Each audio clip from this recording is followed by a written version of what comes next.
चलिए अब स्टार्ट करते हैं गॉस थ्योरम।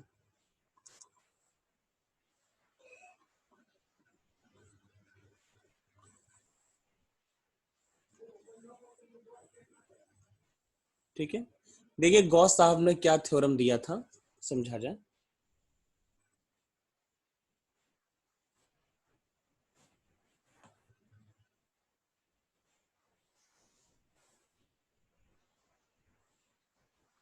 देखिए गॉस साहब ने ये बोला था,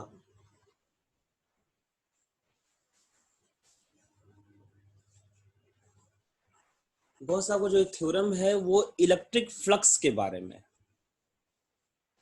कि कोई एक चार्ज है मान लीजिए, ठीक है, कोई एक चार्ज है, मान लिया Q प्लस Q। ये चार्ज अपने आसपास इलेक्ट्रिक फील्ड डेवलप करता है, और अगर इलेक्ट्रिक फील्ड डेवलप करता है और इसके आसपास कोई हम एक सरफेस ले लें, तो इस सरफेस मान लीजिए, चलिए मैंने ऐसा कुछ रैंडमली कोई एक सरफेस ले लिया, ठीक। तो जब इलेक्ट्रिक फील्ड डेवलप कर रहा है तो इस सरफेस से क्या हो रहा होगा, इस सरफेस से इलेक्ट्रिक फ्लक्स लाइंस भी पास हो रही होंगी। तो वही इलेक्ट्रिक फ्लक्स को आप कैसे काउंट करें कि कितनी इलेक्ट्रिक फ्लक्स पास हो रही है, तो उसी के लिए गॉस साहब ने थ्योरम दिया, ठीक है। तो वो थ्योरम है क्या, द इलेक्ट्रिक फ्लक्स, मैं लिख देता हूं, the electric flux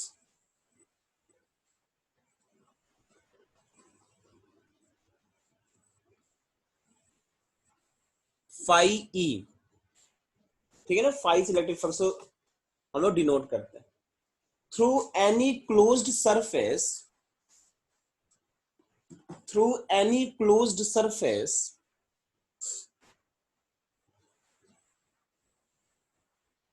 through any closed surface is equal to the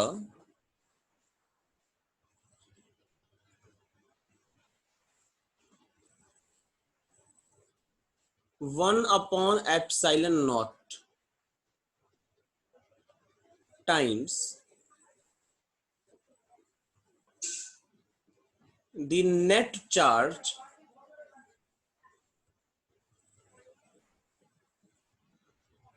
Q enclosed by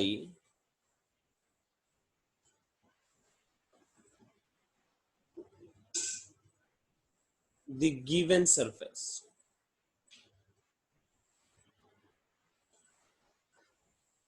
ठीक है, यानी कि जो सरफेस मैंने ये कंसिडर किया है, इस सरफेस से कितना इलेक्ट्रिक फ्लक्स पास होगा, इसके बारे में गॉस साहब हम लोगों को बता देंगे।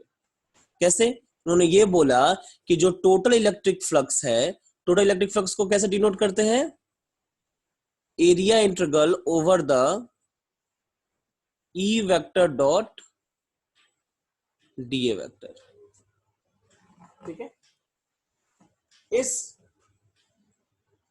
जो थ्योरम है इसको लोग एक दूसरे वर्ड में भी हम लोग बोल सकते हैं, मैं दूसरे सेंटेंस में भी ये बोल सकते हैं, द क्लोज्ड इंटीग्रल। देखो ये सर्किल जो बनाया ना, इसका मतलब closed integral, the closed integral over the E vector dot dA vector is equal to the 1 upon epsilon naught times of net charge।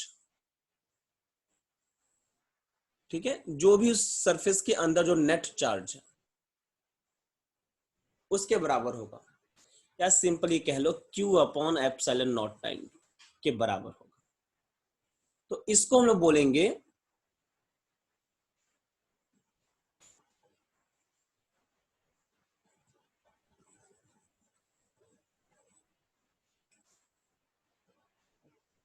Gauss theorem.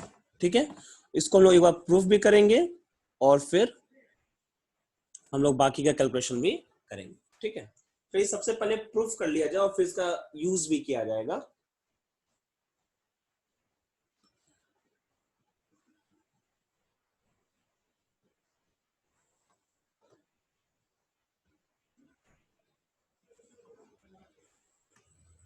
Proof,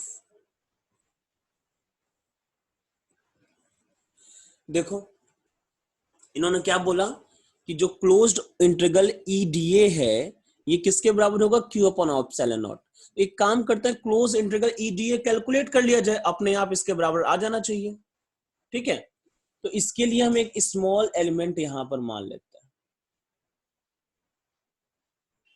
कहां मान लो, चलो यहां मान लेते हैं, ये स्मॉल डीए एलिमेंट मान लिया मैंने।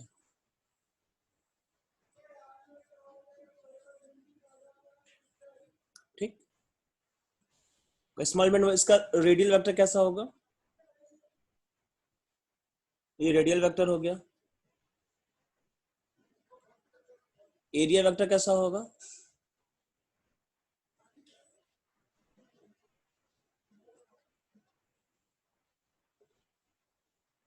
ये एरिया वेक्टर हो गया। ठीक है,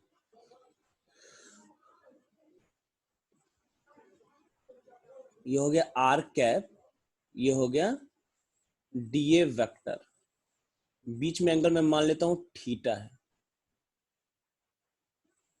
ठीक, और ये जो दूरी है वो आर। ठीक है, तो इस एंगल के द्वारा, मतलब ये जो भी पार्ट हमने डीए एरिया लिया है, इसके द्वारा यहां पर बना हुआ, जहां क्यू रखा हुआ है, इसका नाम मैं लिख देता हूं ओ, तो ओ पे बना हुआ सॉलिड एंगल कितना होगा, ऐसे निकालते हैं ना। ये सॉलिड एंगल मान लेते हैं, ये डी ओमेगा है। ठीक, तो मैंने बताया था, देखिए दोनों अलग अलग डायरेक्शन में है, तो क्या होगा, d omega equal to d A cos theta upon are square. इस चीज को आप याद रखिएगा, यूज जब भी जरूरत पड़ेगी तो हम लोग इसको यूज कर लेंगे। चलिए, हम सबसे पहले क्या निकाला जाए, ई डॉट डी ए निकाल लिया जाए और उसको इंटीग्रेट कर दिया जाएगा। Now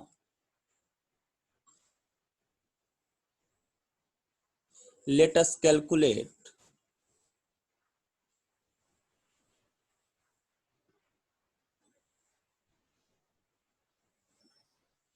E vector dot D A vector. E dot D A क्या होगा, E D A cos theta. अच्छा, ई कितना होगा, 1/4 पाई एप्सिलॉन नॉट। ये सिंगल चार्ज की वजह से यहाँ पे इलेक्ट्रिक फील्ड कितना डेवलप होगा, आर दूरी पर सिंगल चार्ज की वजह से इलेक्ट्रिक फील्ड कितना डेवलप होता है, क्यू अपॉन आर स्क्वायर, यही होता है ना,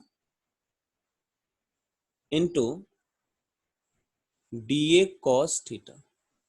सुंदर लगेगा अगर हम इसको ऐसा लिख दें, Q upon 4 pi epsilon naught D A cos theta upon are square. अच्छा, D A cos theta upon are square क्या लिख सकते हैं, ओमेगा लिख सकते हैं, डी ओमेगा। तो 4 पाई एप्सिलॉन नॉट, और यहाँ क्या लिख दें, डी ओमेगा। ये इस वाली वैल्यू को यूज कर लिया मैंने। ठीक है, यानी कि E vector dot D A vector की वैल्यू कितनी आ गई, Q upon 4 pi epsilon naught into d omega. E vector dot D A vector equal to Q upon 4 pi epsilon naught d omega. अब क्लोज इंटीग्रल करना है ना, integrating the above.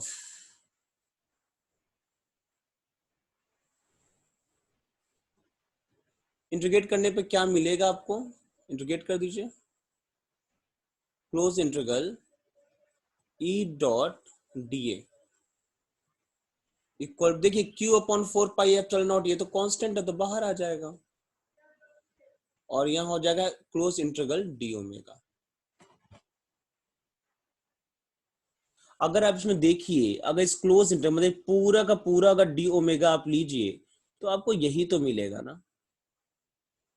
सबको अगर इंटीग्रेट करेंगे तो आपको एक तरीके से कंप्लीट ओमेगा मिल जाएगा, और आपको बताया था मैंने कि कंप्लीट ओमेगा का मतलब कितना होता है, total solid angle at the sphere due to the sphere at the centre is 4 pi, यानी कि डी ओमेगा का जो इंटीग्रेशन हो जाएगा वो हो जाएगा 4 पाई। इस चीज को याद कर लीजिए, ठीक है। 4 पाई, इसको मैंने कैलकुलेट करके भी दिखाया था पिछली बार। अब देखिए 4 पाई से 4 पाई कैंसिल आउट हो जाएगा, क्या बच जाएगा, E dot d equal to Q upon epsilon naught, और इसी को तो इलेक्ट्रिक फ्लक्स भी बोलते हैं। ई डॉट डी इंटीग्रेशन को तो इलेक्ट्रिक फ्लक्स बोलते हैं ना, तो इलेक्ट्रिक फ्लक्स भी आपका प्रूफ हो जाएगा,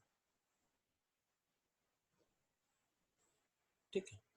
तो ये हो गया प्रूफ,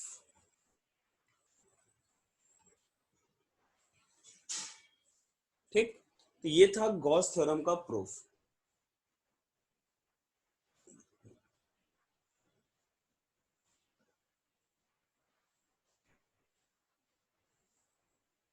अब जो एप्लीकेशन ऑफ गॉस थ्योरम है, ठीक है,